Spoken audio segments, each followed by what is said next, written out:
কার্টুনে ঠিক আছে আপনারা খাওয়ানোর মধ্যে কোনো সমস্যা নেই, কিন্তু কি দেখছে দেখছে একদম ছোটবেলা থেকে যাদের দেখছে তাদের কিন্তু দারুণ মনে করছে, দেখছে যাদেরকে আমি দারুণ মনে করি তারা আমার ভাষা বলে না, আমার মায়ের ভাষাটা বলে না, আমার বাবার ভাষাটা বলে না, একদম ছোটবেলা থেকে শিখে যাচ্ছে আমি নিচু, অন্য কিছু একটা উঁচু।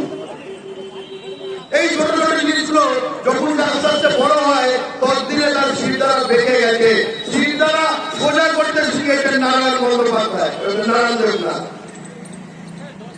শিরদাঁড়া সোজা করতে শিখেছেন নারায়ণ দেবনাথ, এবং পথ না থাকলে দেয়াল পায়ে লাথি মেরে পথ বানিয়ে থেকেছেন পটলের মাধ্যমে নারায়ণ দেবনাথ।